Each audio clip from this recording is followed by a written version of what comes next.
Welcome back, YouTubers, to the Monday Night Raw review of us, the British Fist. Here we go. Catching. I don't know, I was just thinking of a different variation of the British Fist thing, the English Fist, we could have called it. I am Mr. Parkin, wearing the same t-shirt as my last 3 videos now. This guy sitting next to me is NJ. What's up? The game. NJ. Anyway, make sure you guys subscribe up above and like this video and comment your thoughts on this Raw Go Home show down below. And please make sure you contact us, me and Mr. Parkin, in the links in the description box below. Yes, so should we just get started on this, because I've got a hell of a lot of things I want to talk about. And that includes a couple of rants. Yeah, let's get into this. Right. Raw. We opened up this week with Alberto Del Rio. I didn't mind this at all. Del Rio comes out and talks for a little while. I'm thinking to myself, I'm glad they've given him some mic time finally. And then Bret Hart comes out. And the first thing going through my mind is, as much I don't mind bringing in Bret Hart for cheap pops, but on a go-home show where he's not going to be booked for the pay-per-view, I want to see Del Rio and Cena, not Del Rio and Bret Hart on an opening segment for Raw. With the opening Raw, Alberto Del Rio was the best choice. Obviously, he's hyped himself up for the last Raw before the pay-per-view. Yeah. Bret Hart, me personally, I think he should just stay away now. He's done his big moment. He's sorted out things with Shawn Michaels and all that. He's done it now, finished. That's it. And Cena coming out, well, Cena and Alberto do have that thing going, so fine. Cena dominates the mic. Why does Cena dominate the mic? I don't understand why they keep doing this. Surely Del Rio is the guy you need to give the mic so he can develop his character and develop himself as a world champion. I just don't understand why he dominated the mic. The thing I'll say about Alberto, when he was on mic, he was a bit repetitive, Yeah. not actually getting his point across anyway, so I'm thinking someone had to save him, because I don't think Alberto's that there yet. Do you know why I think they brought in Bret Hart? Because I think at the moment, I think Del Rio's having a bit of trouble getting heel heat, and they know that if they bring in Bret Hart, that Alberto Del Rio is guaranteed heel heat. Because people don't like John Cena a lot of times, sometimes people cheer Del Rio because of it, which doesn't give him heat. True, maybe that is the case in this situation, yes. We get a match made though. Cena initially wants Bret Hart versus Del Rio. No, because John Laurinaitis comes out and makes it Cena and Bret Hart versus Del Rio and Ricardo Rodriguez. Whatever, you know, I don't really want to see this match. You'll see later why we don't like this match. The opening segment on the whole, it wasn't bad. It's just that I wish Del Rio had more mic time so he could develop his character. And I think the addition of Bret Hart in there for cheap pops just kind of ruins the whole go-home show feel for their feud going into the pay-per-view for me. That's a true. And for an opener, it just didn't have a great Raw opening feeling to it. It's not really gave us much hype of Cena and Del Rio, because obviously they had the involvement of Rodriguez and Bret Hart, so it kind of lost that feeling. So not the better opening for Raw. Yep. We then get Rhodes and Orton announced for their again from their. I don't know. I think it was SmackDown. I recognise because you were wearing blue. We saw it on SmackDown last week. Why are we seeing it again on Raw when Orton just pinned Rhodes clean? You know, whatever. Should we just go on to the next segment? Let's go to the next segment. Right. The next segment we get Jack Swagger and Dolph Ziggler versus Morrison and Riley in a match which apparently Vicky Guerrero made so that Ziggler and Swagger would be able to get on. Hang on. This got 2.5 minutes. Hang on. A-Ryan who? John Morrison, the guy who hasn't been involved in the US title feud for the whole month yet, has all of a sudden managed to get into the US title feud. Yeah, I was a bit shocked when he said that name, because him being involved in this... He hasn't been involved in it the whole month. Why has he all of a sudden just got involved in the US title? I don't understand. The match got 2.5 minutes. Can you judge whether or not it was a good or bad segment by the fact that the US title segment only got 2.5 minutes, and it was a tag match which Alex Riley got the pin on Swagger, with Dolph Ziggler there going, nah. No, again, I went into this match. It didn't get enough time for me to get into it anyway. And to be honest, the faces get the win, so they're making us think that they're going to go on to the pay-per-view and do wonders. And we were sniffing Fatal 4-Way, weren't we? We were thinking Fatal 4-Way. As soon as I saw Morrison there, I saw, right, there's the match made. To be honest, I thought the way they were panning in on Ziggler and Swagger, they might do a Ziggler-Swagger match. But then we got, in the backstage segment later, we got Teddy Long on Raw, announcing that it'll be a Fatal 4-Way match for the US title. a Night of Champions. I don't mind this match. I just think it should have been a triple threat because you've got 3 guys there in Swagger Ziggler and Alex Riley that have been involved in feuds this whole month. Put them in a triple threat match. Throwing Morrison in there is just ridiculous. It would have made sense. A triple threat match going to Night of Champions. What an exciting match that could have been because it made sense to add that build. Yes, it made sense. And having John Morrison, the only reason I see him getting in there is maybe he's always going to get pinned out. Buried alive on the British fist. Think Morrison is buried alive, a bit like Daniel Bryan. They should have a buried alive match. They really should have. Daniel Bryan versus Morrison in a buried alive match should have happened in Night of Champions. Yeah, that would have been a good idea. Yeah. So all in all, I don't really know what to think about that section. Should we just move on? Yeah, next match. Because next we had a good segment. We enjoyed this segment. Basically, we had Miz and Truth backstage cutting, and basically having an interview, and all of a sudden they grab the mic and they walk through the backstage area to the ring, cutting a promo. And I chatting all about, they talk about how CM Punk this, and then Triple they got H that. Triple H that, yeah. And again, they just cut it smoothly because they think they're being mistreated by those two. They get the spotlight and they're not. And it makes them look like a great tag team. Together, doing these promos together, saying each other's catchphrases, makes them look like they're all in cahoots and they're a tag team. And we have Miz and versus Kofi Kingston in a match, which again makes sense. One member of each tag team in a match. So the promo was good before the match. The match itself got an advert 2 minutes in, but it was still somewhat good for what it was. I'll say this: we're having Kofi Kingston, who again has had a bad fall in the past. So for him to actually have this whole tag team championship and a match against someone as big as the Miz. I think this was definitely a good match to have more. And the right guy won as well. You need to make Miz the challengers look strong going into this match, I think, in my opinion. The match got 8 minutes, which is a decent amount of time. I don't think it was probably the better match of the night, apart from maybe the Orton Rhodes match. We'll get onto that later. I just think it was affected by that ad break. I was just like, the flow of the match was really affected by that ad break. It could have gone on a couple of minutes, 3 or 4 minutes longer, in my opinion. And I'm thinking, and do you know why I think this is the best segment of the night? You've just got 2 tag teams established in a feud. You can see that from that, in a pre-announced match to the pay-per-view, in a tag team title pre-announced match, which is fucking good for WWE. That for me is why it was the best segment of the night. It really set up the feud and the match, and that's why I thought it was the best segment of the night. I'm going to say having Miz dominate the match and have Kofi Kingston with his spots like he normally does, I think it was good. It flowed nicely. It had the right person win. It's giving you a good feeling of the challenges going into the pay-per-view. So I think this was just a good match for what it was. For the tag, and it's hyping up the tag team title. Yes, the tag team title match at the Night of Champions pay-per-view. When was the last time we had a good amount of build like this going into a tag team championship match at pay-per-view? Let alone 4 decent wrestlers in a tag title match. Well, they've done brilliantly with this one. Yeah, I'm really looking forward to this match. You'll find that out on our preview for Night of Champions, which will be up on Saturday, by the way. Check it out. We then have. Why are WWE doing this? Lawler is with his mystery tag partner is going up against Otunga and McGillicuddy. They get some mic time, not much, which is alright. Them getting mic time. I'm going to say a positive thing about this. People, when you think of this whole mystery opponent, you do think of Zack Ryder. I don't really want to say his name, Dan, but yes, that guy. But no, it happened to be the Irish Warrior. It's the shameful place. Lobster head, a fearless man who can wind up. Man, Sheamus is awesome. I don't mind Sheamus in this match.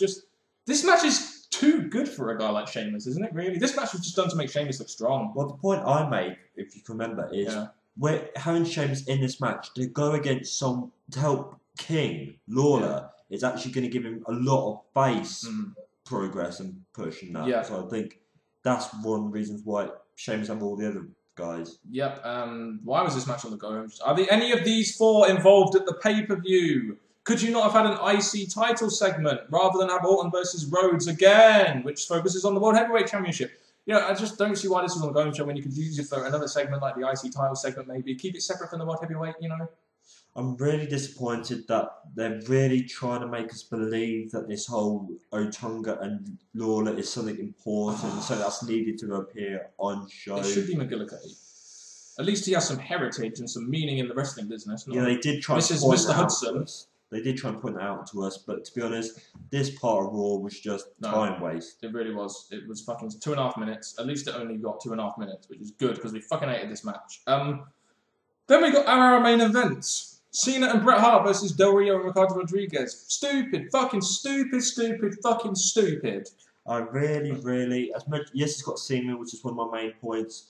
The match itself, I'm just really disappointed that we actually had this match basically because of how it went. I just don't see how this match was supposed to generate any interest for the pay-per-view. All it does really is develop Del Rio's character as a fucking wuss. And how does this really make me think that Del Rio might actually have a chance of beating Cena? You know, he's running away from, and it's just like, you know, why was this match even there? Why couldn't you not just give him an in-ring segment and kept it like that? Well, my question is, why was Bret Hart in this match? He hardly did anything in this match. He just stood there watching it. And he got the win as well. The guy who isn't booked at your pay-per-view is getting the win. It's just like, what the fuck is going on? I can understand cheap pops, but this is a fucking go-home show. You're supposed to be developing the Cena Del Rio feud. At least Del Rio didn't really get buried. He didn't get sharpshooter or anything. He actually made an escape. Buried in the fact that he fucking ran away, in my opinion, but that's just me. And Cena makes it clear that there's no running away at Night of Champions. The champ is here. Yeah. It'll be Del Rio, but there we go.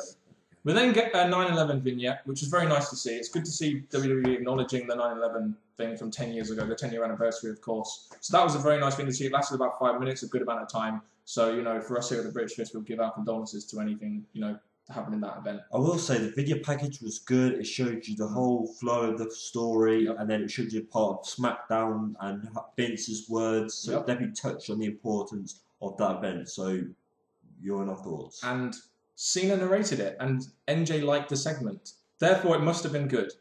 Just saying. We then oh my god. We then had Vicky Guerrero versus Kelly Kelly. Is this a candidate for Raw's worst match ever? How many? There was 2 moves in this match, and they were both botched. What the fuck was this?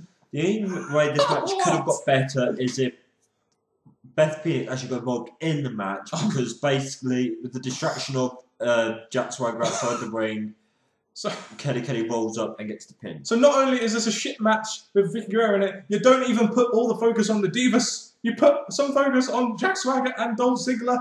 It's supposed to be a fatal 4-way, and you're getting these 2 in there. Clusterfuck segment. Beth Phoenix comes out at the end of the match after Kelly Kelly gets the win, botched roll up, and Kelly Kelly kicks her out. What is that it? Is that it? Is that all they're going to do? All I could say is that we've complained about diva segments in the past, and this one, you had Vicky's not really a diva, you had Jack Swagger and Dolph Ziggler outside the ring. Where's Natalya? Natalya probably on SmackDown. This was all just one big mess. It weren't at all a good segment for Raw as well. Next we get Randy Orton versus Cody Rhodes in a match which we've seen on SmackDown already.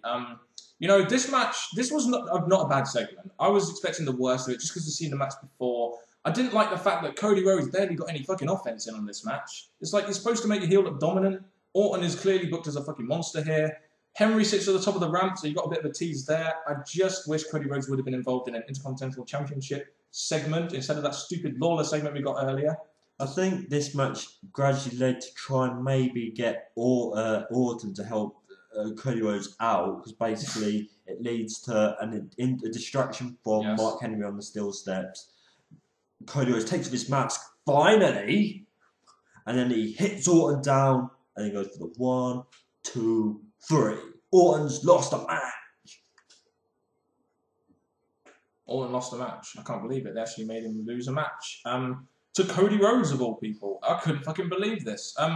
But the main thing about this, it wasn't really about the match, was it? It was more about Mark Henry Orton. That was the thing. And I don't like it when Cody Rhodes is just, you know, is lost. It seems to be really lost in this main event thing. This is one of the problems with these super shows. You have main event guys on there, and Cody Rhodes is just lost in this segment. No focus on the IC Championship. What the fuck is going on with the Intercontinental Championship and Night of Champions? Any importance that belt actually had has now just fucking gone. What's going on with that belt? Did we see Ted DiBiase tonight? Is he the only one that can really challenge Cody Rhodes? Are we going to see a stupid open challenge at Night of Champions? Probably yes. Well, 2 things I must say. The match did concentrate a lot on Mark Henry and Orton, so it kind of dragged away from the importance of Cody being there. So Cody picked up the win. Weren't anything big or anything, because obviously the match weren't concentrating on him.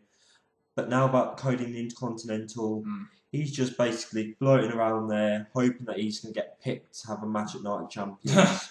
And I think he's got one more chance left, which is SmackDown, for something to happen. But even if something does happen at SmackDown, it's the last minute thing. Exactly, and that's not what we want for a mid-card title. Main event then. This is the one thing I think that kind of saved the show tonight, in my opinion. We had a Punk and Triple H main event segment. We do think this is going to main event Night of Champions now. You know, what more can I say? You've got a great talker in CM Punk. You know, another great talker and character in Triple H. They do a great job of getting over this whole storytelling thing. You know, whole thing getting personal. I like the attitude that Triple H showed at the end of the promo. You know, some of the bits in the middle were a little bit dragged, but I guess I was into this promo. Just the storytelling of the whole promo did it for me. Because the importance of the whole thing was that obviously it's all about crowd reaction this time. You have to get the crowd behind you. They should focus on that a lot. That's true. They said that Triple H has had it for a long time, and Punk's not had it for the last 6 years. That's what has brought this big problem in. But the thing itself, they both have good backboard talking again, like they have in the past. Yeah, and then yeah, the mic's cut out, and here's a mic. It just went crazy, and we were thinking Laurinaitis is just getting his involvement still in this whole main event thing. And then Punk hits Triple H to end the show. So maybe that's giving us a heel going into the pay-per-view. Who knows? Heel Punk and face Triple H. But again, it's left us wondering, this whole Nash thing, what's going to happen there, what's going to happen with Punk and Triple H. And so I think the ending of Raw is definitely done the best justice for the rest of the show. For the main event of the pay-per-view, I guess. It did a great job telling. It did a great job storytelling. That's essentially what the promo was for, and it did its job. So a good ending to Raw. At least the main event wasn't that fucking tag team match. That's all I can say. Do you want to give your overall thoughts on Raw tonight? I have a feeling they won't be good.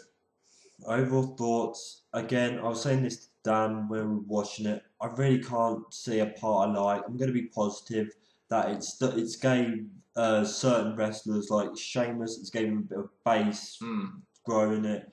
It's gave some wrestlers that are involved at the pay-per-view, involvement in Raw. But some of the things were just pointless. I'm just thinking those pointless things could have been taken out. Yes, it's good to get other wrestlers involved. But if you took them out, matches could have been longer. And all I'm going to say is, okay, Punk's talk about it's all about this change. Triple H talk about change. But now you've given us 2 weeks of Raw that haven't been the best. So I'm thinking, you've given us great Raws since Punk came back, and now you just seem to lose your focus in it. So again, I can't say good things about this Raw. The final 2 segments kind of saved the show for me, because I was going into this show thinking, God, this is a definite D, maybe E show. But the final 2 segments I thought brought it up to a C-, maybe D+. You know, the show for itself wasn't really that entertaining. A lot of the segments didn't make any sense.